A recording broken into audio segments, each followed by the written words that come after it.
Pintu ini benar-benar tidak dapat dibuka dengan mudah. Orang pertama yang mendorong pintu akan menanggung tekanan yang dilepaskan dari istana. Jika dia tidak dapat menahannya, dia harus menunggu 10 hari sebelum mencoba lagi. Jika dia gagal 3 kali berturut-turut, dia akan kehilangan kualifikasi untuk memasuki istana. Seseorang menjelaskan. Chu Chaoyang dan yang lainnya semuanya tergerak. Ternyata pintu ini menyimpan misteri. Jika ini benar, maka tidak dapat didorong terbuka dengan mudah. Kalau tidak, akan memalukan jika tidak dapat didorong terbuka selama 3 kali berturut-turut, tetapi jika gagal didorong terbuka selama 3 kali berturut-turut, Anda akan kehilangan kualifikasi untuk memasuki istana. Orang pertama yang mendorong pintu adalah orang yang dapat disalahkan kapan saja. Lagi pula, jika yang pertama tidak didorong terbuka, maka akan membuang-buang waktu semua orang. 10 hari penuh. Mereka sudah berada di sini selama setengah bulan sekarang, dan masih ada 2,5 bulan lagi. Waktu sangat berharga, dan mereka tidak bisa menyia-nyiakannya setiap hari. Oleh karena itu, para murid senior itu tidak berani mendorong pintu dengan mudah, dan orang-orang yang masuk untuk pertama kalinya tidak mengetahui situasinya dan tidak berani bergerak dengan santai, menunggu para murid senior masuk terlebih dahulu. Mata kacang hijau, kau sudah datang sekali sebelumnya, jadi sekarang tugas penting untuk mendorong pintu diserahkan kepadamu. Chu Chaoyang tidak sopan dan langsung meminta Li Yun dan beberapa murid senior lainnya untuk mendorong pintu.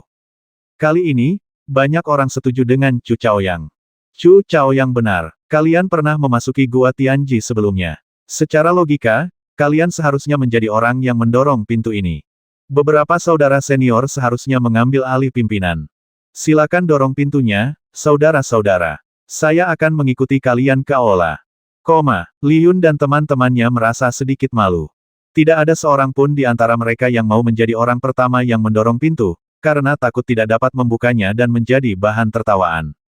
Selain itu, penundaan selama 10 hari juga membuat mereka khawatir. Yang terpenting ialah mereka tidak percaya diri dengan kekuatan mereka sendiri dan tidak yakin apakah mereka mampu mendorong pintu istana. Sebagai murid senior, sungguh memalukan jika dia tidak percaya diri dengan kemampuannya sendiri. Tapi itulah faktanya, mereka tahu berat badan mereka sendiri.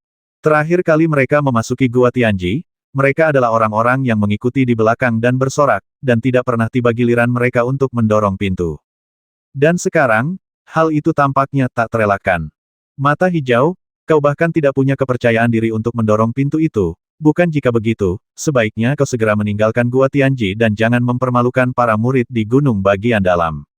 Chu Chaoyang mencibir. Li Yun begitu tersentuh oleh perkataan Chu Chaoyang hingga dia tidak dapat menahan diri. Lihat apakah aku berani mendorong.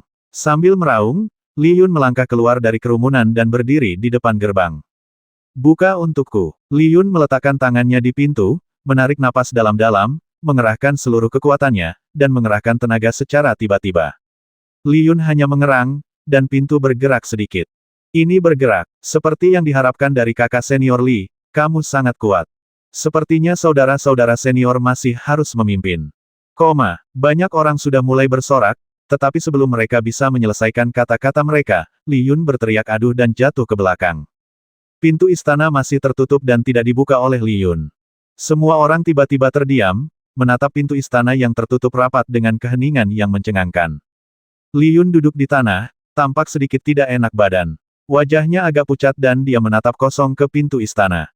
Saya berusaha sekuat tenaga namun gagal mendorongnya hingga terbuka. Ini sungguh memalukan. Cek, kau, mata kacang hijau, sungguh tidak berguna. Kau bahkan tidak bisa membuka pintu.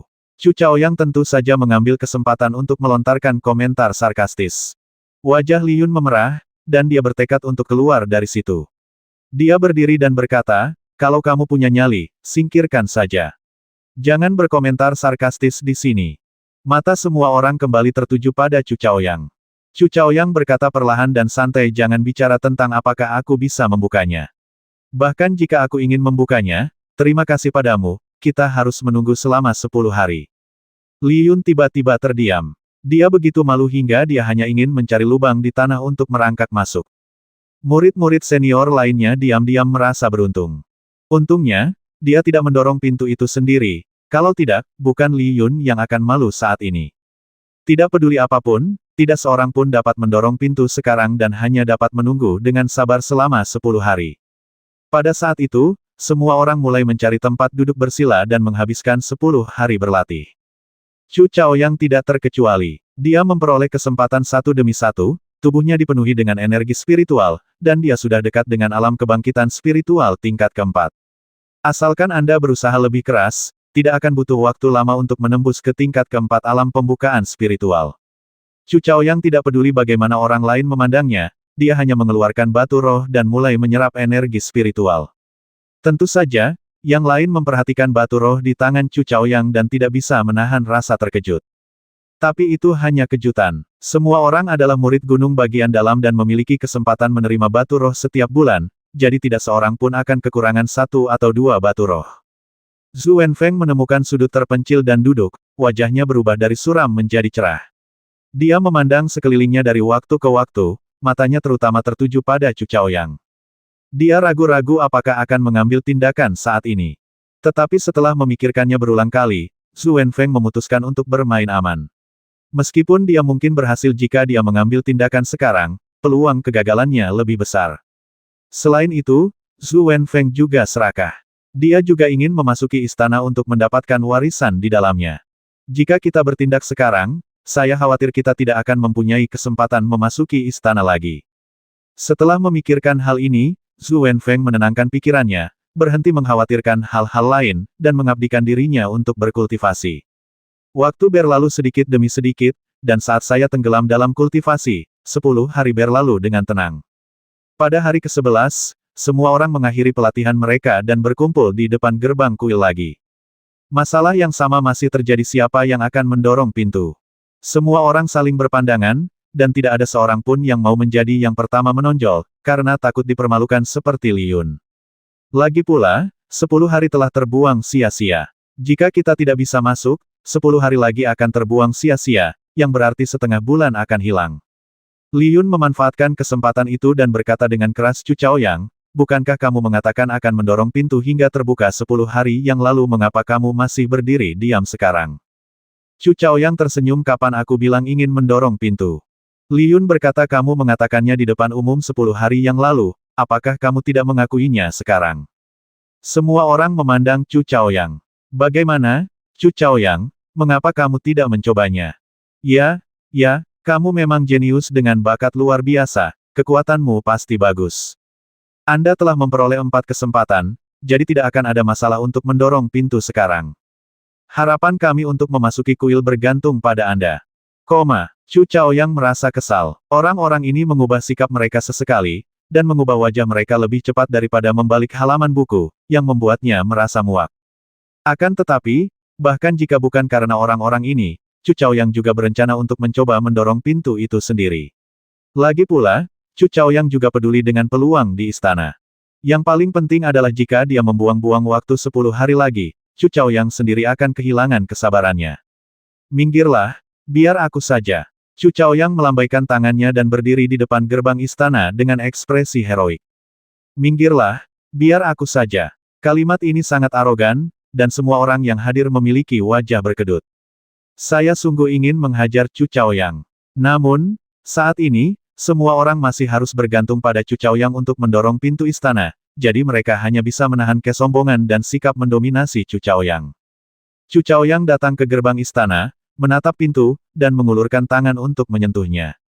Tidak ada yang istimewa dari pintu itu. Kurasa ada semacam formasi yang bekerja. Diperlukan kekuatan yang cukup untuk melawan formasi itu sebelum pintu itu bisa didorong terbuka. Chu Chaoyang berspekulasi diam-diam di dalam hatinya. Li Yun mendesak, jangan buang waktu di sini. Jika kau bisa menyingkirkannya, lakukan saja. Jika tidak bisa, minggirlah. Chu Chaoyang melirik Li Yun dan berkata, beraninya kau, pecundang sepertimu, bicara kalau aku jadi kau, aku akan mencari tempat bersembunyi dan tidak berani bertemu siapapun. Anda, Li Yun sangat marah, matanya terbelalak karena marah. Chu Chaoyang melengkungkan bibirnya, terlalu malas untuk memperhatikan orang ini, dan terus mengamati gerbang istana. Chu Chaoyang, apakah kamu yakin orang lain bertanya? Chu Chaoyang berkata dengan tenang, mengapa kamu terburu-buru, kita sudah menunggu selama 10 hari. Tidak bisakah kamu menunggu sebentar saja? Semua orang terdiam. Pada saat ini, Chu Chaoyang telah menjadi pemimpin kelompok. Bahkan para murid senior pun harus menatap wajah Chu Chaoyang dan tidak berani menyinggung perasaannya dengan mudah. Zhao Fengyan menatap Chu Chaoyang dengan khawatir. Dia khawatir Chu Chaoyang tidak akan mampu mendorong pintu istana dan akan diolok-olok dan dicemooh oleh semua orang. Lagi pula, jika ditunda 10 hari lagi, kesabaran semua orang akan habis, dan tidak ada seorang pun yang bisa memprediksi apa yang akan terjadi selanjutnya. Namun, Zhao Fengyan juga tahu bahwa satu-satunya orang yang memiliki harapan terbaik untuk mendorong pintu istana terbuka adalah Chu Chaoyang. Jika Chu Chaoyang saja tidak dapat disingkirkan, lalu siapa di antara orang yang tersisa yang punya harapan? Pada saat ini, Chu Chaoyang tiba-tiba berbalik dan menatap Li Yun dan beberapa murid senior lainnya. Apa yang sedang kamu lakukan? Orang-orang ini sedikit takut dengan tatapan Chu Chaoyang dan bertanya dengan waspada. Kamu memasuki Gua Tianji terakhir kali. Siapa yang mendorongnya terakhir kali? Berapa kali kamu mendorongnya? Chu Chaoyang bertanya. Itulah yang Anda tanyakan. Li Yun dan teman-temannya semua menghela napas lega. Mereka sebenarnya sedikit takut pada Chu Chaoyang. Salah seorang murid senior berkata, terakhir kali didorong 3 kali, dan akhirnya didorong oleh kakak senior Song Luer. Song Luer seseorang dari keluarga Song. Chu Chaoyang sedikit mengernyit. Pria itu mengangguk dan berkata, benar sekali. Kakak senior Song Luer adalah yang terbaik di antara generasi muda keluarga Song. Ketika dia memasuki Gua Tianji tahun lalu, dia sudah berada di level keempat alam Kailing. Dia juga orang yang kekuatannya meningkat paling banyak setelah memasuki gua saat itu. Ketika membicarakan Song Luer, wajah beberapa anggota keluarga Song yang hadir menampakkan rasa bangga, seolah-olah karena Song Luer merupakan anggota keluarga Song mereka pun merasa bangga terhadapnya. Namun, Song Luer memang layak mendapat kebanggaan keluarga Song, dan tidak ada seorang pun di seluruh sekte Tianji yang meragukan hal ini. Di antara lebih dari 200 murid gunung dalam sekte Tianji, kultivasi Song Luer mungkin tidak terlalu tinggi, tetapi dalam hal bakat dan kekuatan, Song Luer pasti dapat menempati peringkat 10 besar. Lebih dari satu tetua memujinya, mengatakan bahwa Song Luer akan mampu mencapai kekuatan seorang tetua dalam 10 tahun, dan akan mampu memimpin sekte Tianji dalam 20 tahun. Selama pelatihan tahun lalu di Gua Tianji, Song Luer bersikap rendah hati sampai saat-saat terakhir ketika dia menunjukkan kemampuannya, menjadi orang dengan peningkatan terbesar tahun lalu. Tahun lalu, Song Luer sudah berada di tingkat keempat alam spiritual Kai ketika dia memasuki Gua Tianji. Tahun ini, Song Luer telah berhasil menembus tingkat kelima alam spiritual Kai. Chu Chaoyang mengulangi nama itu dan menghafalnya secara diam-diam. Bagaimanapun, dia adalah anggota keluarga Song dan seorang pejuang muda yang luar biasa. Anda tidak pernah tahu kapan Anda akan bertemu dengannya. Tingkat keempat alam Kailing telah membuka pintu ini, tetapi kultivasi bukanlah yang terpenting. Itu masih tergantung pada kekuatan masing-masing.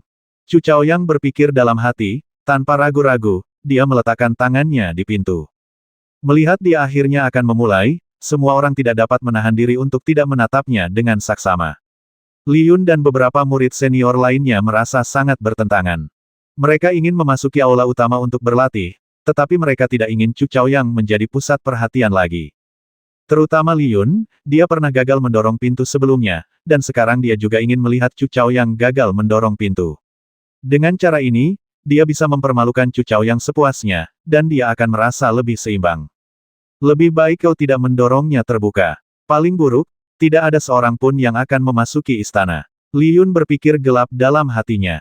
Chu Chaoyang mengedarkan energi spiritualnya sendiri dan mengumpulkannya di lengannya, sementara kekuatan fisiknya juga diedarkan. Membuka, Chu Chaoyang meraung, dan seluruh kekuatannya meledak dalam sekejap. Pada saat ini, Chu Chaoyang lebih kuat dari sebelumnya. Ledakan, pintu istana terbanting menutup. Pintu yang awalnya tertutup rapat kini perlahan terbuka ke kedua sisi. Terbuka, benar-benar terbuka. Chu Chaoyang ini terlalu ganas. Kekuatan semacam ini mungkin telah melampaui tingkat keempat alam Kailing. Tetapi dia baru mencapai tingkat ketiga dari alam spiritual. Ya ampun, dia mungkin orang pertama yang membuka pintu istana ini dengan kultivasi alam Kailing tingkat ketiga. Seharusnya begitu. Itu mencatat rekor dalam sejarah Gua Tianji. Chu Chaoyang terus mengerahkan kekuatannya, dan energi spiritual di tubuhnya terus mengalir ke lengannya, memungkinkan dia mempertahankan kekuatannya. Celah di pintu istana itu semakin membesar hingga akhirnya cukup untuk dilalui oleh satu orang. Mata Li Yun berputar, dan tanpa mempedulikan reaksi orang lain, dia mengambil kesempatan untuk langsung berlari ke celah pintu dan memasuki aula terlebih dahulu. Berarti, semua orang mengumpat, tetapi kemudian mereka semua mengikuti Li Yun ke aula, mengabaikan Chu Chaoyang yang masih mendorong pintu. Pada akhirnya, hanya Zhao Fengyan yang tertinggal di luar pintu, dan dia masuk tanpa memperhatikan Chu Chaoyang. Kamu juga masuk, kata Chu Chaoyang. Zhao Fengyan sedikit malu tapi kamu. Masuklah, aku akan segera ke sana. Zhao Fengyan tidak punya pilihan selain memasuki aula. Ledakan, pintu istana didorong terbuka sepenuhnya. Chu Chaoyang terengah-engah, dan lengannya terasa begitu berat hingga ia hampir tidak bisa mengangkatnya. Mendorong pintu hingga terbuka menghabiskan banyak tenaga Chu Chaoyang dan sebagian besar energi spiritual dalam tubuhnya terkuras. Jika energi spiritual Chu Chaoyang tidak kuat dan tidak dapat dipertahankan terus-menerus, akan sulit bagi Chu Chaoyang untuk membuka pintu itu sepenuhnya. Ketika Chu Chaoyang melihat ke dalam, dia melihat semua orang sudah duduk bersila di aula dan mulai berlatih. Chu Chaoyang sangat marah dan berjalan perlahan ke aula. Aula itu sangat luas, dengan 3 pilar batu emas berdiri di tengahnya, dan pola yang berbeda diukir pada permukaan setiap pilar batu. Pola pada setiap pilar batu mengandung banyak seni bela diri. Apakah seseorang dapat memahaminya tergantung pada kesempatan dan keberuntungan masing-masing. Selain itu, ada cermin perunggu yang tergantung tepat di atas aula. Chu Chaoyang mendongak dan kebetulan melihat cermin perunggu. Pupil matanya tak dapat menahan diri untuk mengecil. Cermin ini, Chu Chaoyang merasa sangat familiar dengan cermin ini saat pertama kali melihatnya. Setelah melihat lebih dekat, Chu Chaoyang terkejut saat mengetahui bahwa cermin ini tampak persis seperti cermin perunggu yang diberikan Gu Zuoshan kepadanya. Cermin perunggu yang sama persis. Namun, permukaan cermin perunggu di tangan Chu Chaoyang ditutupi lapisan kabut yang tidak pernah bisa dihilangkan. Namun, cermin perunggu di atas aula mempunyai permukaan yang bening dan terlihat, memantulkan segala sesuatu di dalam aula. Chu Chaoyang agak bingung dan ragu. Kedua cermin ini persis sama, jadi ada kemungkinan besar keduanya saling berhubungan. Chu Chaoyang ingin sekali mengeluarkan cermin perunggu yang dia taruh di cincin spiritualnya sebagai pembanding, tetapi ada begitu banyak orang di sekitarnya, sehingga sulit bagi Chu Chaoyang untuk mengeluarkannya secara langsung. Setelah melihat cermin perunggu di atas beberapa kali dan tidak melihat sesuatu yang istimewa, Chu Chaoyang tiba di 3 pilar batu. Pada saat ini, kecuali Chu Chaoyang, semua orang termasuk Zhao Fengyan telah duduk bersila di bawah pilar batu dan mulai berlatih. Chu Chaoyang tidak terburu-buru sama sekali. Dia berdiri di samping salah satu pilar batu, menatap pola di atasnya. Pola pada pilar batu ini sangat aneh, seolah-olah langit berbintang terukir, dengan bintang-bintang yang berjejer rapat berkumpul menjadi satu, dan di bawah langit berbintang tersebut terdapat sosok manusia dalam berbagai postur. Chu Chaoyang bahkan menghitungnya secara khusus. Total ada 72 bintang yang terukir pada pilar batu, dan ada juga 72 sosok manusia yang sesuai di bawahnya. Chu Chaoyang memandanginya lama sekali, dan tiba-tiba sebuah kenangan muncul dalam benaknya. Ini adalah kenangan milik Kaisar Xuantian. Konon, setelah Kaisar Xuantian meraih keberhasilan dalam kultivasinya, ia mendapat kesempatan untuk menatap langit berbintang di puncak gunung. Ia memperoleh pencerahan dan menciptakan 2 perangkat seni bela diri misterius berdasarkan posisi bintang-bintang. Yang satu disebut pohon palem bintang jatuh. Yang satu disebut langkah Tianxing. Yang pertama adalah teknik telapak tangan, dan yang kedua adalah teknik tubuh. Kedua seni bela diri ini diciptakan oleh Kaisar Xuantian. Bila digunakan bersama-sama, kekuatannya dapat ditingkatkan secara eksponensial. Falling Star Palm dan Sky Star Step keduanya adalah seni bela diri tingkat Xuan tingkat atas. Dan bila keduanya digunakan pada saat bersamaan, kekuatannya sebanding dengan Earth Rank yang lebih rendah. Metode berlatih kedua seni bela diri ini ada dalam pikiran Chu Chaoyang. Chu Chaoyang melihat pola pada pilar batu dan kemudian dia menghubungkannya. Mungkinkah seni bela diri yang terkandung dalam pola ini adalah telapak bintang jatuh dan langkah bintang langit? Chu Chaoyang merasa sulit mempercayainya. Namun itu bukan hal yang mustahil. Sekte Tianji didirikan oleh Yi Tianxing, dan Yi Tianxing juga merupakan satu-satunya murid yang diterima oleh Kaisar Xuantian. Dapat dikatakan bahwa lebih dari setengah pencapaian seni bela diri Yi Tianxing dibuat oleh Kaisar Xuantian. Kemungkinan besar Yi Tianxing mempelajari 2 ilmu bela diri ini dari Kaisar Xuantian saat itu, dan mewariskannya kepada keturunannya, sehingga saat ini di Sekte Tianji, kedua ilmu bela diri ini juga diwariskan. Jika memang begitu, segalanya akan masuk akal. Tentu saja, ini hanya tebakan Chu Chaoyang sendiri. Dia tidak yakin apakah pola pada pilar batu itu adalah pola telapak bintang jatuh dan pola langkah bintang surgawi. Chu Chaoyang berbalik dan tiba di pilar batu kedua. Pola pada pilar batu kedua ini jauh lebih sederhana daripada yang sebelumnya. Seseorang duduk bersila, dengan pedang tergantung di atas kepalanya. Sesederhana itu, Chu Chaoyang mengerutkan kening, sama sekali tidak dapat memahami arti pola ini. Misteri seni bela diri apa yang tersembunyi dalam gambar sederhana seperti itu? Tidak dapat mengerti, Chu Chaoyang segera berjalan ke pilar batu ketiga. Pola pada pilar batu ketiga juga sangat aneh. Itu juga seseorang yang duduk bersila, tetapi orang ini dikelilingi oleh api hitam dan putih. Api hitam dan putih. Chu Chaoyang menatap api hitam dan putih di pilar batu. Dia tampaknya memikirkan sesuatu, tetapi ada sesuatu yang hilang dan dia tidak dapat benar-benar memahaminya. Adik Chu, mengapa kamu tidak duduk dan bermeditasi? Zhao Fengyan menyadari bahwa Chu Chaoyang telah berdiri di sana dan tidak dapat menahan diri untuk berteriak. Bagus. Chu Chaoyang menanggapi, dan kemudian tiba di dasar pilar batu pertama. Dia menemukan tempat untuk duduk bersila, dan mulai memahami seperti yang lainnya. Adapun bagaimana memahaminya, Chu Chaoyang tidak tahu sama sekali. Wajah yang lain semua tampak serius, seolah sedang berpikir keras. Sulit bagi Chu Chaoyang untuk membayangkan bagaimana seseorang dapat memahami seni bela diri hanya dengan melihat pola pada pilar batu. Agak misterius. Namun, ketika Chu Chaoyang duduk, perasaannya langsung berubah. Seolah-olah ada sesuatu yang terus-menerus memasuki pikiranku, berbintik-bintik seperti kunang-kunang. Samar-samar, Chu Chaoyang melihat bahwa pola pada pilar batu itu tampak menjadi hidup dan terus berkembang. Chu Chaoyang tidak tahu apakah orang lain memiliki perasaan yang sama dengannya. Dia hanya tahu bahwa saat itu, dia berada dalam keadaan yang sangat aneh, seakan-akan semua orang telah menghilang dan hanya dialah yang tersisa. Falling Star Palm awalnya adalah seni bela diri tingkat Xuan tingkat atas. Seni bela diri ini memiliki 7 variasi teknik telapak tangan. Seni bela diri ini diwariskan oleh pendirinya, Yi Tianxing. Kemudian, teknik ini diwariskan oleh para pendahulu. Karena kemunduran sekte, teknik telapak tangan ini pun hilang. Hanya tersisa 5 teknik telapak tangan, dan seni bela diri ini telah jatuh ke tingkat Xuan tingkat menengah. Langkah bintang surgawi, seni bela diri tingkat Xuan tingkat atas, diwariskan oleh leluhur kita Yi Tianxing. Seni bela diri ini telah diwariskan turun-temurun dari generasi ke generasi dan sekarang menjadi salah satu dari 3 seni bela diri utama Sekte Tianji. Suara misterius itu bergema di telinga Chu Chaoyang. Chu Chaoyang tercengang. Ini benar-benar telapak bintang jatuh dan langkah bintang surgawi. Sambil menoleh ke sekeliling, aku mendapati bahwa tampaknya tidak seorang pun mendengar suara itu kecuali aku. Apakah aku satu-satunya yang memahami seni bela diri di pilar batu? Chu Chaoyang sedikit terkejut. Yang lebih mengejutkan Chu Chaoyang adalah bahwa teknik telapak bintang jatuh ternyata kehilangan satu bagian dalam warisan Sekte Tianji, menyebabkan tingkatan bela diri tersebut turun hingga hanya di tingkat menengah peringkat Xuan. Pada saat ini, teknik telapak tangan dan teknik tubuh yang tersembunyi di pilar batu semuanya muncul di depan Chu Chaoyang. Sudut mulut Chu Chaoyang berkedut sedikit. Dia sama sekali tidak membutuhkan kedua ilmu bela diri ini, karena jurus telapak bintang jatuh dan jurus bintang langit yang lengkap semuanya ada dalam ingatan Kaisar Xuantian, dan Chu Chaoyang sudah memilikinya.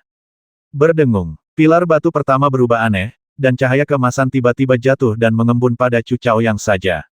Dan dengan munculnya cahaya keemasan, pola yang semula ada pada pilar batu itu perlahan menghilang. Li Yun dan beberapa murid senior lainnya semuanya terkejut dan segera menatap Chu Chaoyang yang diselimuti cahaya keemasan. Adapun yang lainnya agak bingung dan tidak tahu apa arti hilangnya pola pilar batu itu.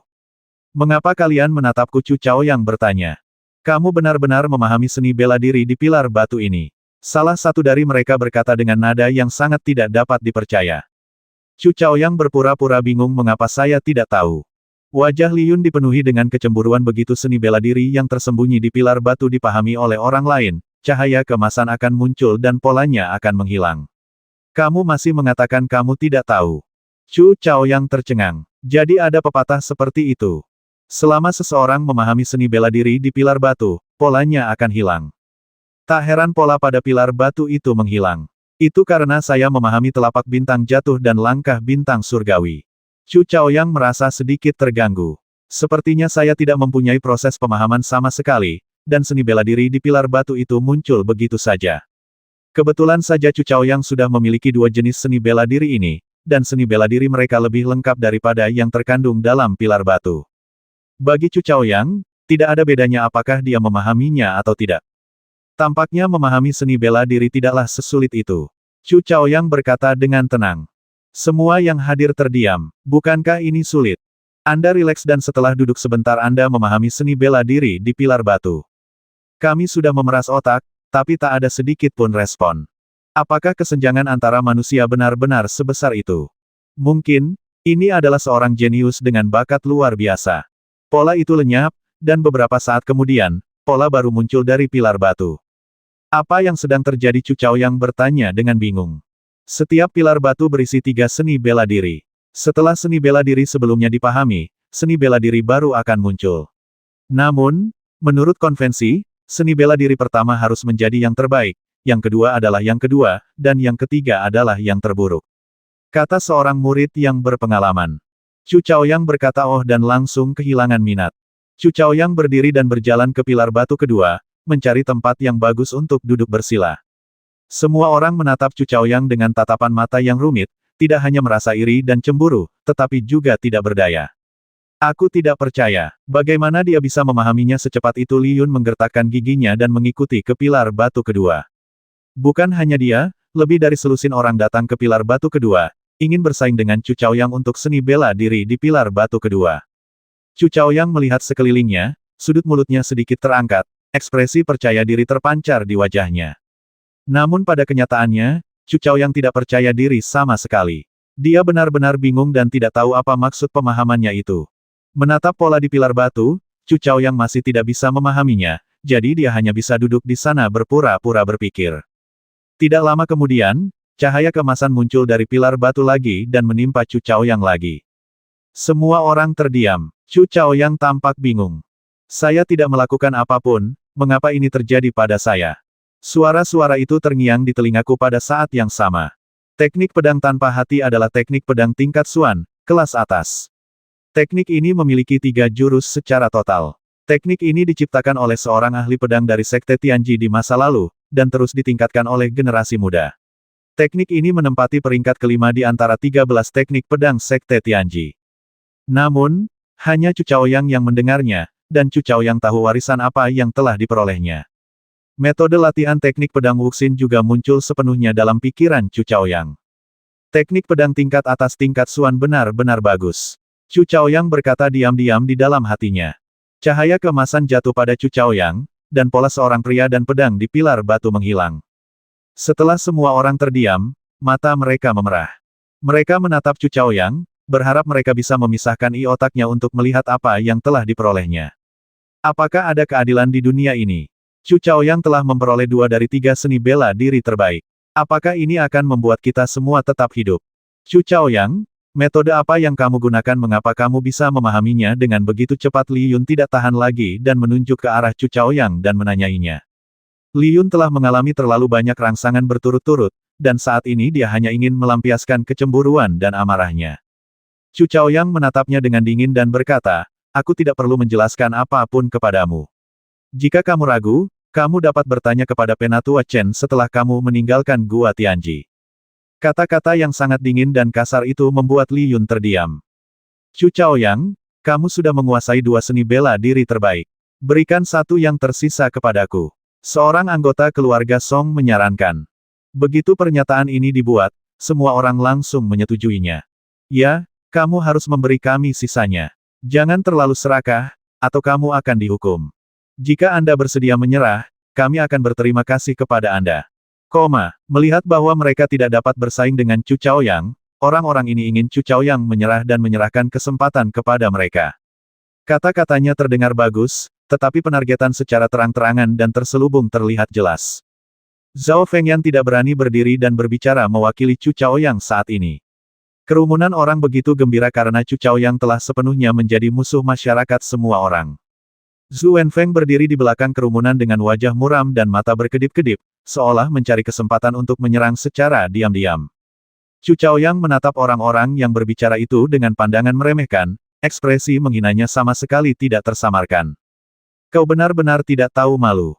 Kau sendiri tidak bisa memahaminya, jadi kau ingin aku memberimu kesempatan? Kenapa? Apakah ada aturan seperti itu di Gua Tianji?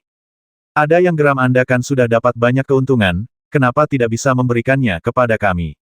Chu Chaoyang mencibir, mengapa kamu harus menyerah? Tidakkah kamu mengerti bahwa orang yang kompeten akan menang jika kamu tidak memiliki kemampuan? Jangan salahkan orang lain karena kamu mampu. Anda, semua orang sedikit marah dengan apa yang dikatakannya. Kamu tidak berguna kemanapun kamu pergi. Chu Chaoyang tidak sopan dan menamparkan wajah orang-orang ini dengan keras lagi. Kali ini, tidak ada seorang pun yang berbicara lagi, dan semua orang menatap Chu Chaoyang dengan tatapan penuh kebencian. Orang ini sangat sombong, dia hanya mencari kematiannya sendiri. Zhu Wenfeng sangat gembira saat melihat ini. Zhao Fengyan tampak tak berdaya. Dia sebenarnya ingin membujuk Chu Chaoyang agar tidak banyak bicara, tetapi melihat situasi saat ini, percuma saja baginya untuk mengatakan apapun. Chu Chaoyang memiliki kepercayaan diri untuk menjadi begitu sombong. Dia memang tidak takut pada orang-orang ini. Sekalipun mereka menyerangnya secara berkelompok, dia yakin dapat melindungi dirinya sendiri. Yang lebih penting, Chu Chaoyang tahu bahwa bahkan jika dia memperlakukannya dengan baik, orang-orang ini tidak akan bersikap sopan padanya. Sebaliknya, hanya dengan bersikap lebih tangguh Anda dapat mengintimidasi orang-orang ini. Menyadari bahwa seni bela diri itu begitu mudah dipahami, Chu Chaoyang langsung menuju pilar batu ketiga dan duduk bersila di bawah perhatian semua orang. Setelah beberapa saat, cahaya keemasan yang familiar itu muncul lagi. Sudut mulut semua orang berkedut, dan beberapa bahkan merasa mati rasa. Malah, jika cahaya keemasan itu tidak muncul, mereka malah menganggapnya tidak wajar. Tampaknya tempat ini adalah tanah terberkati bagiku. Chu Chaoyang diam-diam merasa gembira. Pada saat yang sama, suara yang familiar terdengar lagi di telinga Chu Chaoyang. Teknik api jiwa yin yang adalah teknik rahasia kuno yang tidak diketahui tingkatannya. Teknik ini menggunakan kekuatan yin yang dari langit dan bumi untuk melembutkan jiwa dan memadatkan api jiwa. Jika Anda mempraktikkannya dengan sempurna, bahkan jika Anda mati, Anda dapat bertahan hidup selama api jiwa tidak padam. Chu Chaoyang tercengang. Seni bela diri di pilar batu ketiga sebenarnya adalah teknik rahasia kuno. Teknik api jiwa yin yang ini memberi Chu Chaoyang kejutan hebat. Seni bela diri biasa dipraktikkan untuk digunakan saat bertarung melawan musuh, tetapi teknik api jiwa yin yang ini adalah metode rahasia untuk mengolah jiwa. Menurut teknik api jiwa yin yang, selama dipraktikkan hingga tingkat tertinggi, jiwa dapat terus bertahan hidup bahkan jika tubuh fisiknya hancur. Dengan kata lain, itu berarti menyelamatkan satu nyawa ekstra. Tidak heran teknik api jiwa yin yang ini disebut sebagai teknik rahasia kuno. Memang sangat berbeda dengan seni bela diri biasa. Dibandingkan dengan dua seni bela diri sebelumnya, Chu Chaoyang lebih tertarik pada teknik api jiwa yin yang. Bagaimanapun, ini adalah cara untuk mempertahankan hidup seseorang, dan ini jauh lebih praktis dibandingkan dengan cara yang dilakukan prajurit biasa. Melakukan begitu banyak hal yang mewah tidaklah berarti seperti memiliki satu kehidupan lebih banyak dari Anda. Pada saat ini, metode berlatih teknik api jiwa yin yang muncul sepenuhnya dalam pikiran Chu Chaoyang. Inilah satu-satunya metode rahasia untuk mengolah jiwa di Sekte Tianji. Ratusan tahun lalu, tidak seorang pun mampu memahaminya. Namun hari ini, Chu Chaoyang mendapatkannya, dan dia melakukannya dengan santai. Di luar gua Tianji, Chen Feng dan Penatua Yuan masih menunggu. Tiba-tiba, ekspresi tetua Yuan berubah dan dia tiba-tiba melihat ke arah pintu gua yang tertutup rapat. Ada apa? Chen Feng sedikit bingung. Tiga seni bela diri tertinggi di Aula Musashi semuanya telah dipahami oleh seseorang. Tetua Yuan berkata dengan nada terkejut. Chen Feng mula-mula tertegun ketika mendengar ini, lalu dia berseru dengan suara berlebihan, wajahnya penuh ketidakpercayaan. Bagaimana ini mungkin? Tiga set seni bela diri tertinggi telah dikuasai oleh seseorang ini belum pernah terjadi sebelumnya. Seru Chen Feng. Penatua Yuan melirik Chen Feng dengan ekspresi serius. Saya belum selesai. Ketiga seni bela diri tertinggi ini mungkin dikuasai oleh orang yang sama. Mendengar ini, Chen Feng benar-benar tercengang, seolah-olah dia ketakutan. Penatua Yuan sebenarnya juga sangat terkejut dalam hatinya. Meskipun dia telah memimpin Gua Tianji selama lebih dari 10 tahun, setiap tahun akan ada banyak orang berbakat yang membuat nama bagi diri mereka di Gua Tianji. Tetapi ini adalah pertama kalinya dia melihat sesuatu seperti ini. Aula Wuzang merupakan tempat terakhir untuk berlatih di Gua Tianji. Ini berisi banyak seni bela diri dari Sekte Tianji, termasuk beberapa seni bela diri yang paling maju. Di masa lalu, murid manapun yang memasuki Gua Tianji dan dapat memahami seni bela diri tertinggi dianggap sangat beruntung. Dan di antara semua murid dalam sejarah, hanya terjadi 2 kali bahwa satu orang menguasai 2 seni bela diri tertinggi. Namun sekarang, tiga seni bela diri tertinggi dikuasai oleh orang yang sama. Belum pernah terjadi sebelumnya. Sesuatu yang tidak pernah terjadi. Hari ini, itu benar-benar terjadi. Penatua Yuan sangat penasaran dan ingin masuk ke dalam gua itu sendiri untuk melihat murid aneh mana yang dapat mencapai tingkat seperti itu. Akan tetapi, ia tetap menekan keingintahuannya. Bagaimanapun juga, murid-murid itu akan keluar paling lama dalam waktu 3 bulan, dan belum terlambat untuk mengetahui murid yang mana saat itu. Akan tetapi, Chen Feng tidak bisa lagi duduk diam. Masalah sepenting itu harus segera dilaporkan kepada pemimpin sekte. Pada saat itu, Chen Feng menggunakan slip giok komunikasi untuk memberitahu Gu Zuoshan tentang masalah tersebut. Gu Zuoshan, yang sedang berlatih saat itu, terkejut ketika mendengar berita tersebut. Dia tidak lagi mempedulikan latihannya dan segera memberitahu sekelompok tetua, yang segera mengikutinya ke Gua Tianji. Sekelompok besar orang berbondong-bondong masuk, semuanya merupakan anggota sekte tingkat tinggi. Gu Zuoshan, Shen Mo dan banyak tetua datang, termasuk tetua keluarga Song. Setelah kekacauan sebelumnya, hubungan antara keluarga Song dan sekte Tianji tampaknya tidak berdampak. Namun pada kenyataannya, keretakan yang tidak dapat diperbaiki telah muncul dalam hubungan antara kedua belah pihak. Meskipun demikian, keretakan ini belum meluas, sehingga kedua belah pihak masih dapat menjaga ketenangan di permukaan. Kedatangan rombongan besar orang ini membuat Gua Tianji yang tadinya sunyi menjadi ramai. Namun suasananya agak canggung. Sumber rasa malu ini adalah Penatua Yuan. Menghadapi begitu banyak pemimpin sekte, Penatua Yuan tampak sangat buruk. Dia bahkan tidak melihat ke arah Gu Zuoshan dan yang lainnya, dan duduk di sana dengan wajah muram. Gu Zuoshan dan Shen Mo saling berpandangan dan keduanya mengerti apa yang dipikirkan tetua Yuan. Mereka adalah orang-orang yang menyaksikan apa yang terjadi saat itu, dan mereka juga tahu bahwa permusuhan dan kebencian tetua Yuan terhadap keluarga Song tidak berkurang dalam 1 dekade terakhir ini. Adik Yuan, apa kabar? Gu Zuoshan mendekati tetua Yuan dan membungkuk sedikit. Penatua Yuan melirik Gu Zuoshan dan berkata, sudah sama selama beberapa dekade, jadi tentu saja baik-baik saja. Gu Zuoshan merasa sedikit malu, tetapi juga sedikit sedih. Dia dan tetua Yuan adalah saudara dari guru yang sama dan mereka memiliki hubungan yang sangat baik di masa lalu. Namun karena konflik antara tetua Yuan dan keluarga Song, tetua Yuan jatuh ke titik ini, tidak hanya kehilangan lengannya, tetapi juga menghancurkan masa depannya yang cerah. Saya minta maaf atas apa yang terjadi saat itu. Gu Zuoshan berkata dengan suara rendah dan menepuk bahu tetua Yuan. Penatua Yuan memiliki ekspresi yang rumit, tampak marah dan sedih, tetapi dia akhirnya tenang. Saudaraku, jika kamu tidak melindungiku saat itu, aku akan kehilangan nyawaku. Kamu tidak membantuku sama sekali, kata Penatua Yuan. Ini adalah pikiran batin Penatua Yuan yang sebenarnya. Saat itu, dia dan keluarga Song terlibat pertarungan hebat, dan kedua belah pihak bertarung langsung di dalam sekte. Gu Zuoshan baru saja mengambil alih kekuasaan pemimpin sekte, dan posisinya tidak stabil. Ada banyak hal di sekte itu yang memerlukan perhatiannya. Pada saat itu, apa yang paling perlu dilakukan Gu Zuoshan adalah menyatukan keluarga Song dan bersama-sama menstabilkan keseimbangan sekte Tianji. Namun, untuk menyelamatkan tetua Yuan, Gu Zuoshan masih harus bernegosiasi alot dengan keluarga Song. Dengan mengorbankan puluhan posisi penatua, Penatua Yuan mampu bertahan dan terus tinggal di sekte Tianji. Setelah itu, Penatua Yuan mengetahui semua ini dan tidak berjuang lagi, melainkan menerimanya dalam diam. Karena Penatua Yuan tahu betul bahwa Gu Zuoshan telah melakukan semua yang dia bisa, dan jika dia terus melawan keluarga Song, itu akan menempatkan Gu Zuoshan dalam dilema. Jangan bicarakan ini lagi. Bagaimana situasi di dalam Gua Tianji? Melihat suasana agak berat, Gu Zuoshan mengganti topik pembicaraan. Berbicara tentang ini, Penatua Yuan juga menjadi tenang dan berkata, 3 seni bela diri tertinggi di Aula Musashi seharusnya dipahami oleh orang yang sama, dan itu memakan waktu yang sangat singkat, dalam 1 hari. Wajah Gu Zuoshan dipenuhi dengan keterkejutan. Dalam 1 hari, memahami 3 seni bela diri tertinggi. Apakah ini masih manusia? Gu Zuoshan juga memasuki Gua Tianji ketika dia masih muda. Dia sangat jelas tentang kesulitan memahami seni bela diri.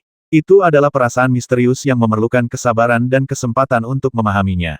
Bahkan Gu Zuoshan cukup beruntung untuk memahami seni bela diri tertinggi, yang masih ia manfaatkan hingga kini. Pada saat ini, ada seseorang di dalam gua yang memahami 3 seni bela diri tertinggi dalam 1 hari. Jika ini dipublikasikan, saya khawatir tidak seorang pun di seluruh sekte Tianji akan mempercayainya.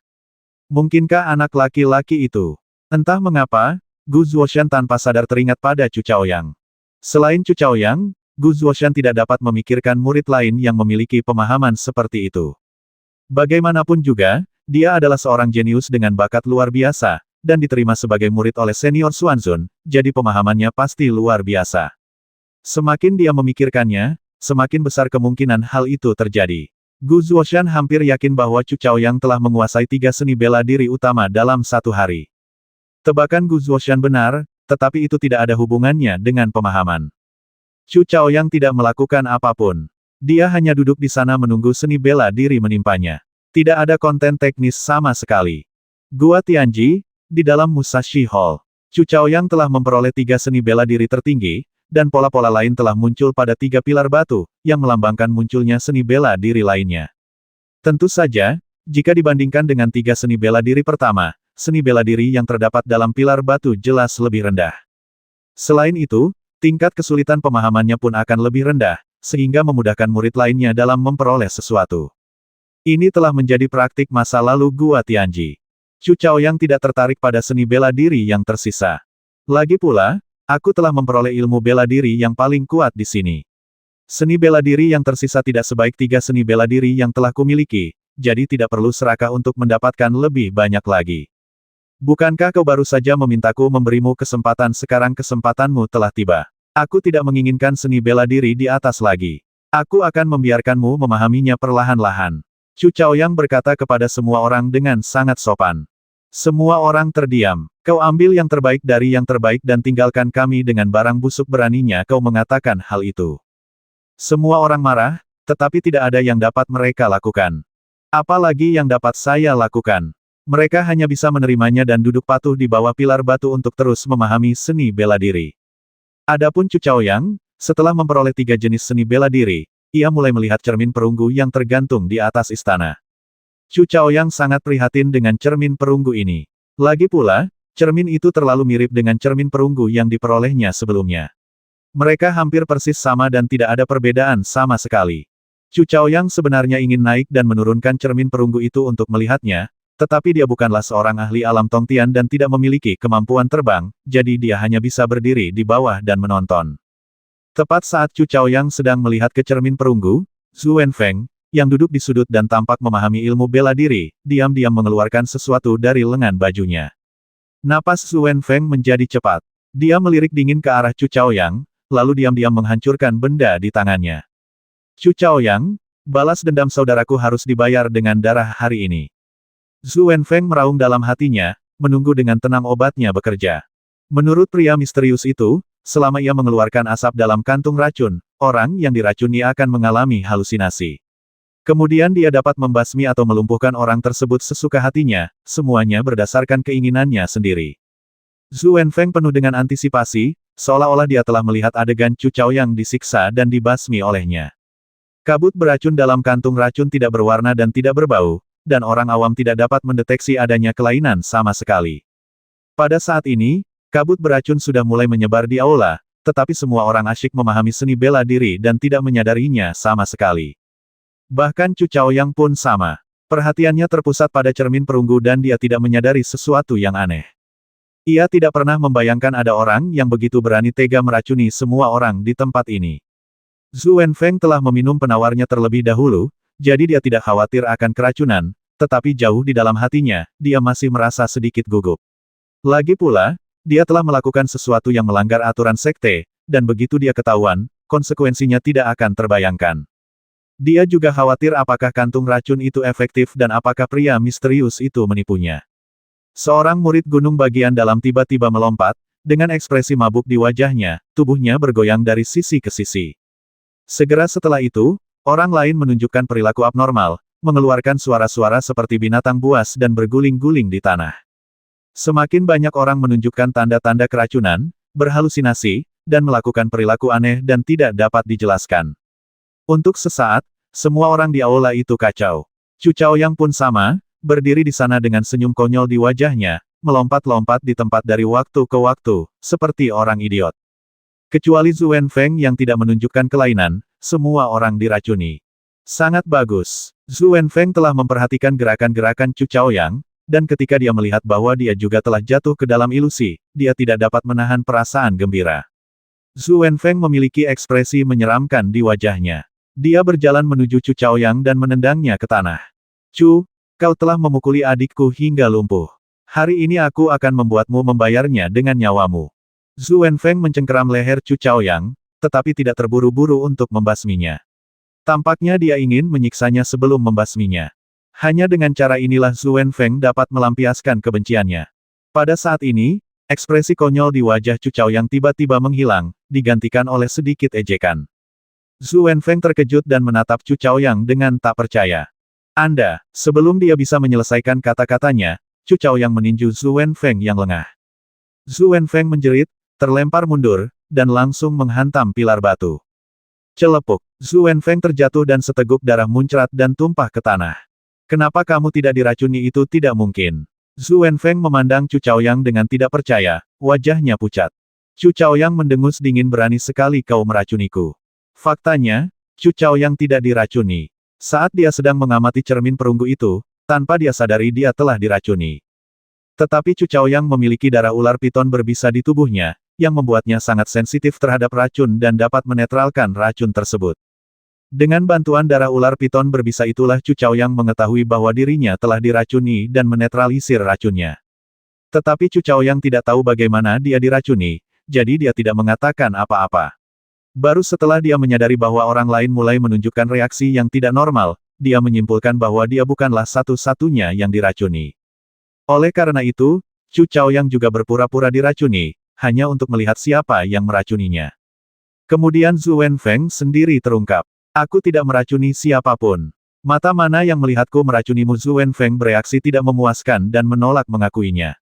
Chu Chaoyang mendengus dingin, hanya kau dan aku yang tidak diracuni di sini, dan kau hanya ingin membasmiku. Kalau bukan kau yang meracuniku, siapa lagi yang bisa melakukannya? Zhu Wenfeng menyeringai Chu Chaoyang, kecuali kau membasmiku, aku tidak akan pernah mengakui bahwa aku telah meracuninya. Mungkin kaulah yang meracuninya. Chu Chaoyang langsung mengerutkan kening. Pada saat ini, semua murid Gunung Dalam yang teracuni tiba-tiba memberontak, mata mereka merah, dan mereka menyerbu ke arah Chu Chaoyang dan Zhu Wenfeng tanpa menghiraukan apapun. Zhu Wenfeng merasa ngeri dan tidak tahu apa yang sedang terjadi. Dia dikepung oleh lebih dari selusin murid Gunung Dalam dan menderita luka satu demi satu. Hal yang sama berlaku untuk Chu Chaoyang. Ia tidak menyangka orang-orang yang diracuni itu tiba-tiba menjadi gila dan menyerangnya, tetapi setidaknya ia mampu melindungi dirinya sendiri dan tidak terluka. Apa yang sebenarnya terjadi? Chu Chaoyang tampak muram dan meraung ke arah Zhu Wenfeng yang sedang dikepung tidak jauh darinya. Bagaimana tanggapan Zhu Wenfeng? Dia dikepung oleh selusin pengikut Neishan yang mengamuk. Sudah terluka, dia sama sekali tidak bisa melawan orang-orang gila itu. Ah! Zhu Wenfeng menjerit melengking dan dijatuhkan ke tanah oleh belasan orang gila. Belasan pengikut Neishan yang gila ini bagaikan binatang buas, menggigit dan menggerogoti tubuh Zhu Wenfeng. Tiba-tiba darah dan daging berceceran di mana-mana, disertai teriakan Zhu Wenfeng, pemandangannya sangat berdarah. Ketika Chu Chaoyang melihat pemandangan ini, dia tidak dapat menahan rasa terkejutnya dia. Zhu Wenfeng benar-benar dimakan hidup-hidup oleh orang-orang ini. Chu Chaoyang merasa ketakutan. Itu adalah pertama kalinya dia melihat pemandangan seperti itu. Dia merasa sangat tidak nyaman dan ingin muntah. Tetapi pada saat ini nyawanya juga terancam, dan dia tidak punya waktu untuk memperhatikan Zhu Wenfeng yang sedang digigit. Chu Chaoyang memukul mundur murid Gunung Dalam di depannya dengan pukulan, dan pada saat yang sama meraih Zhao Fengyan yang menyerbu dari samping dan menekannya ke tanah. Bangun! Chu Chaoyang berteriak dengan marah dan menamparkan wajah Zhao Fengyan, tetapi tidak berpengaruh. Wajah Zhao Fengyan pucat, tetapi matanya anehnya merah, tidak jernih, dan dipenuhi dengan keganasan dan kebiadaban. Ini bukan lagi manusia, tetapi binatang itu hanya tahu cara bertarung. Chu Chaoyang menggertakkan giginya dan tidak menunjukkan belas kasihan. Dia langsung menebas Zhao Fengyan di bagian belakang leher, membuatnya pingsan. Melihat orang lain menyerang lagi, Chu Chaoyang hanya bisa melempar Zhao Fengyan yang pingsan jauh-jauh terlebih dahulu dan kemudian menangani orang-orang ini. Yang menurut Chu Chaoyang paling sulit adalah Li Yun dan beberapa murid senior lainnya. Kultivasi mereka sudah cukup tinggi dan kekuatan mereka luar biasa. Setelah menjadi ganas, mereka sama sekali tidak takut pada hidup dan mati dan terus menyerbu ke arah Chu Chaoyang. Chu Chaoyang tidak sanggup membasmi mereka. Bagaimanapun, Orang-orang ini diracuni. Jika dia membasmi mereka, itu akan menjadi tindakan yang terlalu berdarah dingin. Tetapi dengan tangan dan kakinya yang dibatasi seperti ini, Chu Chaoyang agak dalam kekacauan. Dia dipaksa mundur berkali-kali dan digigit beberapa kali. Untungnya, Chu Chaoyang memiliki fisik yang kuat dan tidak peduli dengan cedera ringan. Jika begini terus, cepat atau lambat aku akan tamat. Chu Chaoyang diam-diam berkata buruk, merasa sedikit panik. Pada saat ini, Zhu Wenfeng telah berhenti bergerak, dan selusin murid gunung dalam berbaring di tubuhnya dan menggigitnya terus-menerus. Dalam waktu kurang dari sesaat, Zhu Wenfeng telah menjadi mayat yang dimutilasi. Banyak dagingnya yang telah dimakan, bahkan tulang-tulangnya yang putih pun terlihat. Chu Chaoyang tidak punya simpati sama sekali. Hasil ini sepenuhnya kesalahan Zhu Wenfeng sendiri. Namun, setelah memakan Zhu Wenfeng, orang-orang itu jelas tidak kenyang, dan mereka semua mengejar Chu Chaoyang lagi. Sekarang, Chu Chaoyang harus menghadapi pengepungan lebih dari 20 pengikut Gunung Dalam, dan 20 pengikut Gunung Dalam ini telah kehilangan akal sehat mereka dan yang tersisa hanyalah sifat binatang. Lagi pula, Chu Chaoyang tidak bisa melawan 4 tangan dengan 2 tinju, dan mustahil baginya untuk melawan begitu banyak orang pada saat yang bersamaan. Engah, Chu Chaoyang tidak dapat melawan dan dipukul dari belakang oleh seseorang yang tidak dikenal. Pukulan itu begitu kuat sehingga meskipun Chu Chaoyang kuat secara fisik, ia hampir tercekik oleh pukulan itu dan darah mengalir dari sudut mulutnya. Chu Chaoyang menoleh ke belakang dan melihat bahwa orang-orang ini tampaknya menjadi lebih gila daripada sebelumnya. Darah mengalir dari ketujuh lubang mereka, tetapi mereka mengabaikannya dan terus mengejarnya. Untungnya, istananya cukup besar, dan Chu Chaoyang melarikan diri dengan putus asa dan mampu bermanuver untuk sementara waktu. Jika ini terus berlanjut, Chu Chaoyang tidak tahu apakah dia akan menghabiskan semua kekuatannya terlebih dahulu, atau racun dalam diri orang-orang ini akan hilang terlebih dahulu. Pada saat ini, cermin perunggu di atas aula tiba-tiba menyala. Chu Chaoyang memperhatikan hal ini dengan sangat tajam. Selain terkejut, dia juga merasakan sedikit respons pada cincin spiritualnya. Mungkinkah kedua cermin perunggu ini memiliki semacam respons? Chu Chaoyang diam-diam curiga dan segera mengeluarkan cermin perunggu dari cincin ajaib. Pada saat ini, orang-orang ini gila, dan Chu Chaoyang tidak khawatir cermin perunggunya akan terbongkar. Begitu cermin perunggu Chu Chaoyang muncul, cahaya putih pun memancar, bergema dengan cahaya cermin perunggu di atas aula. Pada saat ini, cermin perunggu yang awalnya diselimuti lapisan kabut tiba-tiba menjadi jernih. Kabut di atas telah menghilang semuanya. Chu Chaoyang berlari dan melihat, tetapi dia tidak dapat melihat penampilannya sendiri di cermin perunggu. Chu Chaoyang tercengang. Cermin itu berwarna putih bersih dan tidak dapat memantulkan sosok manusia manapun. Pada saat ini, Chu Chaoyang merasakan kilatan di depan matanya, dan daya tarik yang tak terlukiskan melonjak keluar dari cermin perunggu. Chu Chaoyang terkejut dan tersedot ke dalam cermin perunggu. Cermin perunggu itu kemudian terbang ke atas. Dua cermin perunggu identik digantung di satu tempat, kecemerlangannya terjalin dan bergema satu sama lain, tampak misterius dan megah. Chu Chaoyang tiba-tiba menghilang. Para pengikut Gunung Dalam yang panik di bawah kehilangan target mereka dan mulai saling membasmi. Adegan itu sangat berdarah, tidak ada bedanya dengan pertarungan antar binatang buas.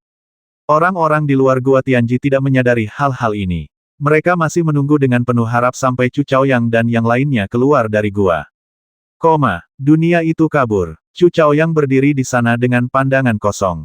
Dia melihat sekelilingnya dan yang terlihat hanyalah kabut. Chu Chaoyang tercengang. Apa-apaan tempat ini? Apakah saya tidak ada di Gua Tianji? Bagaimana Anda tiba-tiba sampai ke tempat ini? Chu Chaoyang masih ingat dengan jelas bahwa ia seolah tersedot ke dalam cermin perunggu. Mungkinkah tempat ini adalah dunia di cermin perunggu? Saat Chu Chaoyang masih ragu, kabut di depannya tiba-tiba menghilang. Sosok yang sangat samar muncul di depan Chu Chaoyang. Chu Chaoyang tercengang, karena ini sama sekali bukan orang hidup yang sebenarnya, tetapi sosok ilusi, seperti jiwa. Chu Chaoyang menatap sosok yang menyerupai jiwa itu, dan sosok yang terakhir juga menatap ke arah Chu Chaoyang. Keduanya saling berpandangan lama, dan tiba-tiba ekspresi mereka berubah. Semakin Chu Chaoyang memperhatikan, semakin ia merasa bahwa pria di hadapannya agak mirip dengan patung batu leluhur di luar istana. Dan semakin saya perhatikan, semakin mirip pula kelihatannya. Chu Chaoyang memiliki ekspresi aneh di wajahnya. Tepat saat dia hendak berbicara, dia melihat orang di seberangnya tiba-tiba berlutut di depannya. Guru, benarkah itu Anda, Guru? Kulit kepala Chu Chaoyang tiba-tiba mati rasa. Menguasai orang ini menyebut dirinya guru. Apakah saya perlu menebak? Identitas orang ini sepenuhnya jelas. Pendiri Sekte Tianji Yi Tianxing. Chu Chaoyang menyentuh wajahnya dan menyadari penyamarannya telah hilang di suatu titik. Ia mengira begitu ia memasuki tempat aneh ini, penyamarannya pun akan hilang dan kembali ke wujud aslinya. Itulah sebabnya dia diakui oleh pihak lain. Chu Chaoyang merasa sedikit malu. Dia sama sekali bukan Kaisar Xuantian, dia juga bukan guru orang ini. Bagaimanapun juga, dia hanya menempati tubuh orang lain, jadi dia harus berpura-pura menjadi tuannya, apapun yang dia katakan. Murid, sudah lama saya tidak bertemu denganmu. Semoga kamu baik-baik saja. Chu Chaoyang berkata dengan tenang, dan bahkan berpura-pura terlihat seperti telah mengalami banyak perubahan. Yi Tianxing tampak sangat bersemangat. Sosoknya yang awalnya samar dan tidak menentu, menjadi semakin kabur karena dia terlalu bersemangat. Guru, saya tidak kompeten. Yi Tianxing berulang kali bersujud kepada Chu Chaoyang, suaranya yang gembira penuh dengan rasa bersalah. Chu Chaoyang tidak berani bicara terlalu banyak, karena takut pihak lain akan mengetahui kekurangannya. Pada saat ini, dia tidak tahu harus menjawab apa, jadi dia hanya diam saja. Yi Tianxing mendongak ke arah Chu Chaoyang, dan melihat gurunya tidak mengatakan apa-apa, dia pikir Chu Chaoyang tengah menyalahkannya. Saya belum mampu menyelesaikan apa yang diminta guru. Saya merasa sangat malu terhadap diri saya sendiri. Saya telah merindukan guru selama bertahun-tahun. Untungnya, guru telah dibuka segelnya. Saya bertahan sampai sekarang dan akhirnya dapat bertemu guru lagi. Chu Chaoyang melambaikan tangannya dan berkata dengan tenang semuanya sudah berakhir.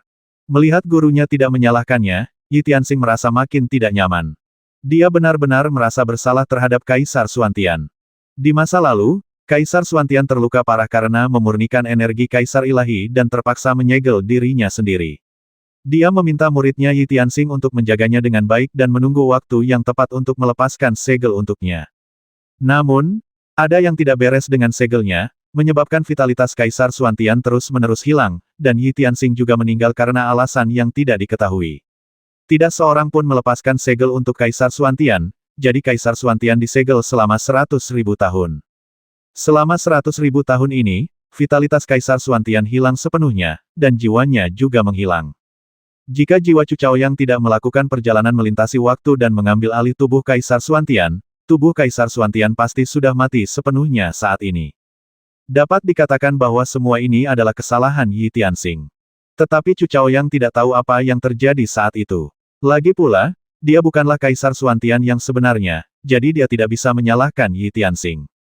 Ngomong-ngomong, Master, bagaimana caramu melepaskan diri? Apakah lukamu sudah pulih sepenuhnya? Yi Tianxing bertanya dengan khawatir. Chu Chaoyang ingin mengatakan bahwa dia telah pulih, tetapi berubah pikiran ketika kata-kata itu keluar dari bibirnya. Cedera guruku belum pulih, tetapi tidak serius lagi. Yi Tianxing sedikit terkejut ketika mendengar ini. Meskipun yang tersisa padanya hanyalah jiwa ini dan terjebak di dunia cermin ini, dia masih bisa merasakan perjalanan waktu. Setelah 100.000 tahun, luka guru belum pulih sepenuhnya. Apakah luka yang disebabkan oleh aura Kaisar Ilahi benar-benar sulit disembuhkan? Chu Chaoyang tidak ingin dia bertanya tentang perselingkuhannya lagi. Dia benar-benar takut ketahuan, jadi dia bertanya pada Yi Tianxing murid, mengapa kamu menjadi seperti ini sekarang? Ketika membicarakan hal ini, ekspresi Yi Tianxing sedikit muram, bahkan sedikit rumit dan tidak berdaya. Ketika guru menyegel dirinya sendiri, saya selalu menjaga guru. Namun, beberapa tahun kemudian, tiba-tiba muncul musuh yang kuat dan ingin merebut tubuh guru. Saya bertarung mati-matian, dan meskipun saya berhasil memukul mundur musuh yang kuat, saya juga terkena jurusnya. Jurus ini sangat aneh. Setelah terkena jurus, tubuh saya terus kehilangan vitalitas, yang menyebabkan tubuh saya membusuk. Saya tahu bahwa tubuh fisik saya tidak dapat diselamatkan. Saya tidak punya pilihan selain mendirikan sekte selagi tubuh fisik saya masih bisa bertahan hidup, dan membiarkan sekte ini terus melindungi segel guru. Setelah tubuh fisikku musnah, jiwaku masih mampu bertahan hidup. Namun, mantan musuhku yang kuat datang lagi. Aku memimpin semua orang di sekte Tianji untuk bertarung dengan jiwaku, dan akhirnya melukainya dengan parah. Ternyata ada hal seperti itu. Setelah mendengar ini, Chu Chaoyang juga cukup sedih. Kaisar Xuantian yang agung, yang pernah mendominasi dunia tanpa saingan dan menekan semua makhluk hidup di dunia, terpaksa menyegel dirinya sendiri dan bahkan menjadi sasaran orang lain. Jika Yi Tianxing tidak mempertahankannya dengan mempertaruhkan nyawanya, jasad Kaisar Xuantian sudah diambil orang lain sejak lama. Namun karena hal itu, Yi Tianxing justru mengalami akhir yang menyedihkan di mana raganya lenyap dan hanya jiwanya saja yang tersisa.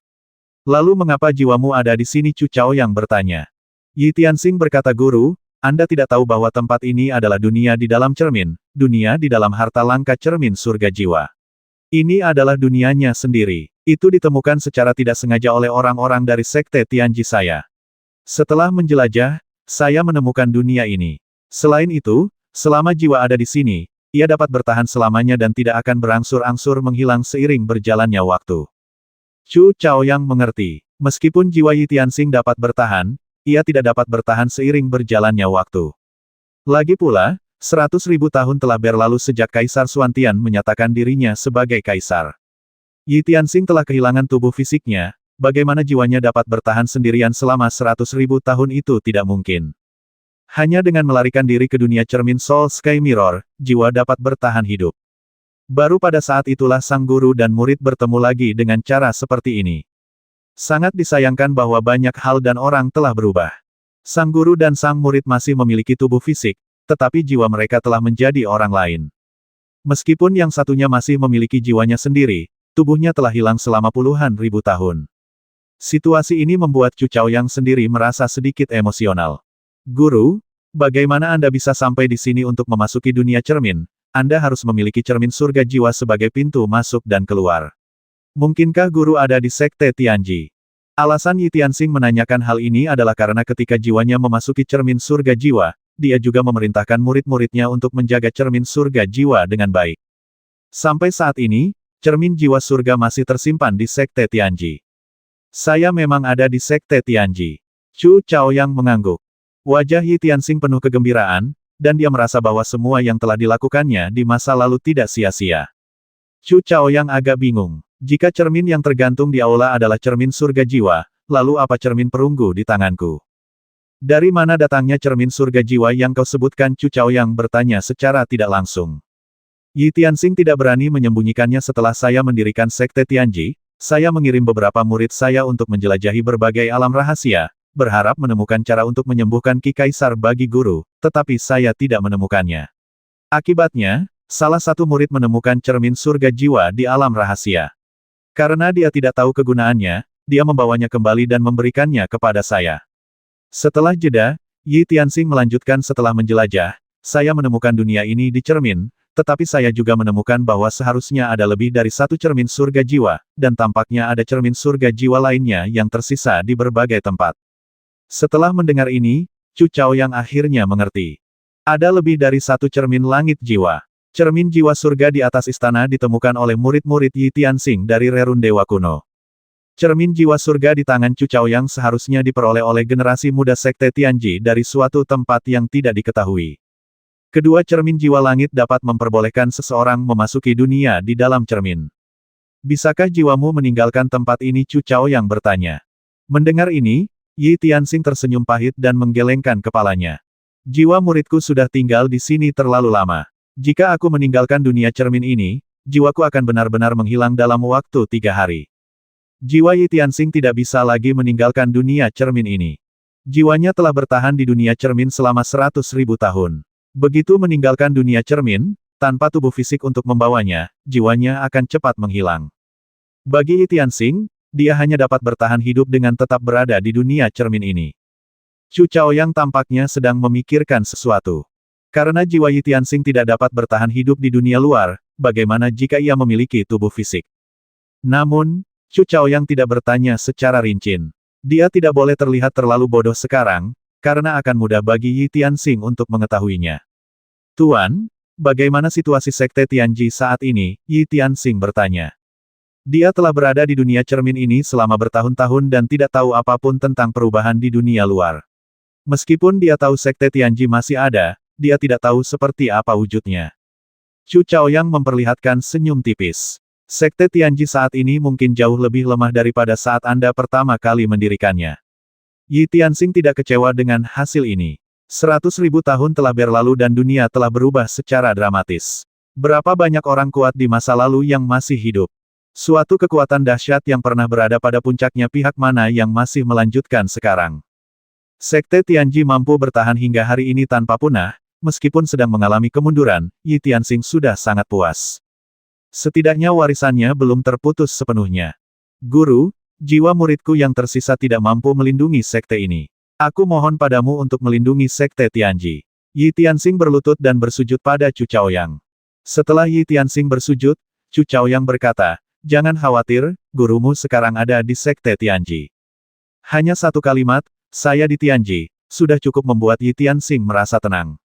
Yi Tianxing adalah murid Kaisar Xuantian dan seorang pejuang dari era 100.000 tahun lalu. Dia tahu betul betapa kuatnya tuannya. Selama gurunya memegang kendali atas sekte Tianji, tak seorang pun dan tak ada kekuatan apapun yang dapat mengancam sekte Tianji. Bahkan jika guru bersedia mendukung sekte Tianji, akan mudah bagi sekte Tianji untuk mendapatkan kembali kemakmurannya seperti semula. Tentu saja, sebagai seorang murid, mustahil bagi saya untuk meminta terlalu banyak kepada guru saya. Yi Tianxing sudah sangat berterima kasih kepada Chu Chaoyang yang bersedia melindungi sekte Tianji.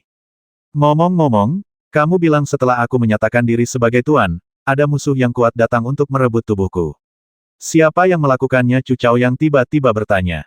Ketika masalah ini disinggung, raut wajah kesal tiba-tiba muncul di wajah Yi Tianxing.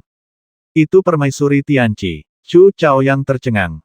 Permaisuri Tianqi. Tampaknya tidak ada ingatan tentang orang ini dalam ingatan Kaisar Xuantian. Ceritakan padaku secara rinci. Chu Chaoyang berkata dengan tenang. Yi Tianxing berkata Permaisuri Tianqi pernah dikalahkan oleh guru di masa lalu, dan dia tidak mau menerimanya, tetapi dia takut dengan kekuatan guru yang maha dahsyat, jadi dia diam-diam merencanakan untuk melawanmu sampai kamu terluka saat memurnikan Ki Kaisar dan kemudian menyegel dirimu sendiri. Kemudian Permaisuri Tianqi datang untuk merebut tubuh guru dan ingin melahap kekuatan guru.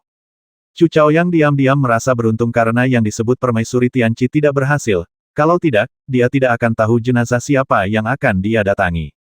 Permaisuri Tianqi, sepertinya aku punya kesan padanya. Chu Chaoyang tampak berpikir. Yi Tianxing terkejut dan buru-buru bertanya guru, apakah ingatan Anda rusak? Chu Chaoyang menghela napas pelan mungkin itu disebabkan oleh cedera Ki Kaisar Ilahi.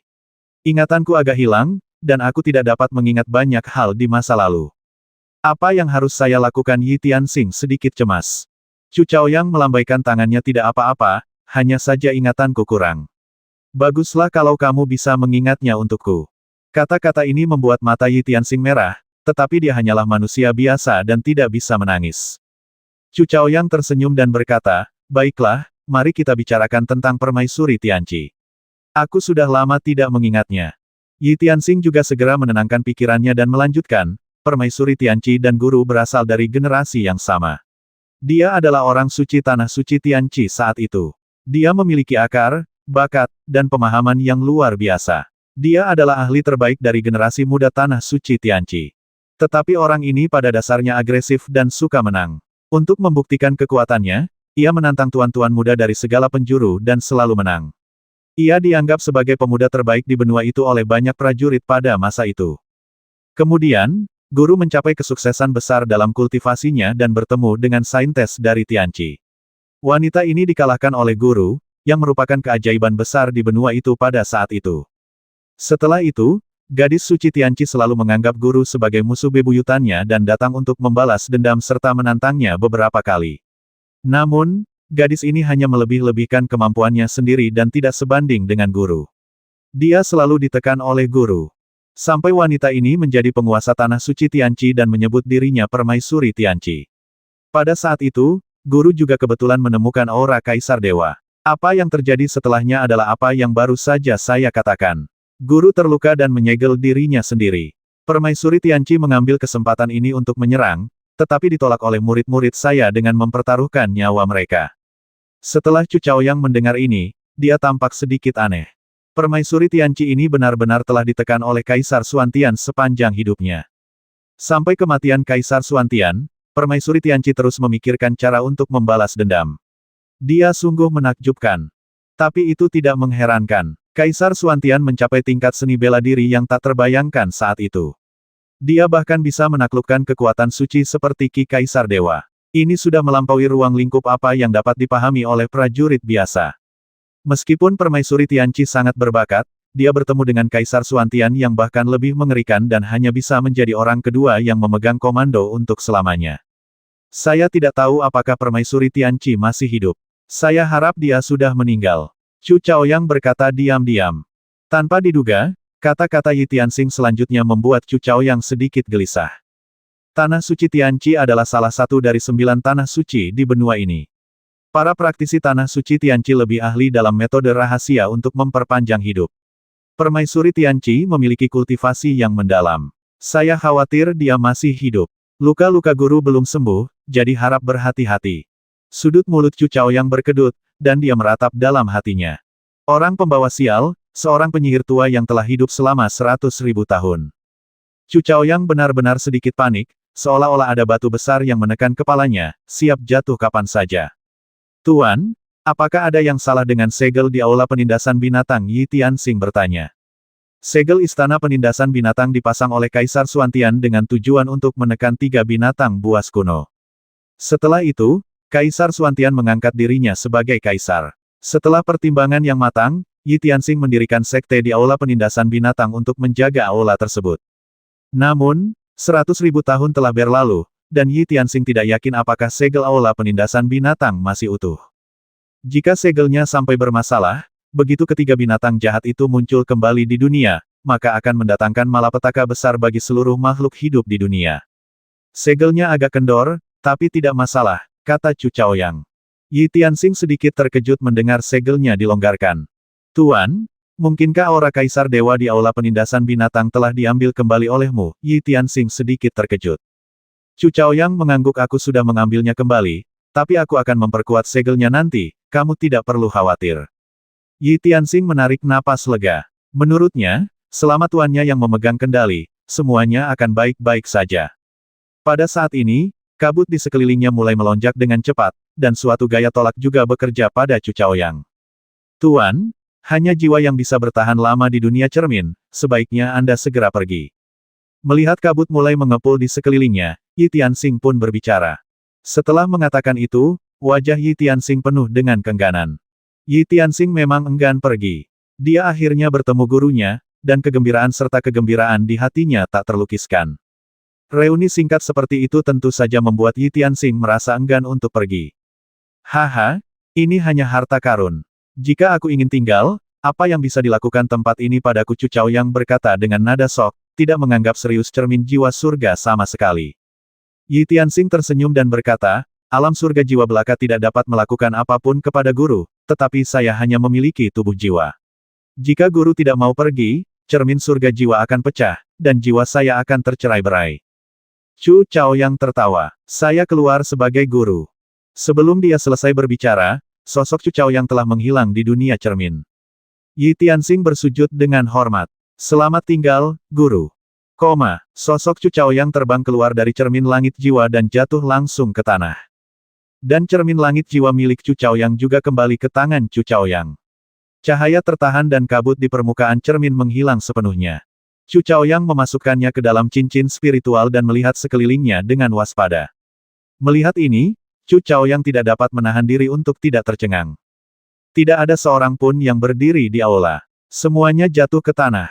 Mayatnya berserakan di mana-mana, darah dan daging berserakan di tanah. Ini hanyalah pemandangan seperti neraka di bumi. Terlihat pertarungan yang sangat brutal telah terjadi di sini. Para murid Uchiyama yang sudah terjerumus dalam kegilaan itu saling membasmi tanpa berpikir panjang hingga tubuh mereka tak bisa bergerak lagi. Chu Chaoyang maju untuk memeriksa dan ekspresinya cepat berubah.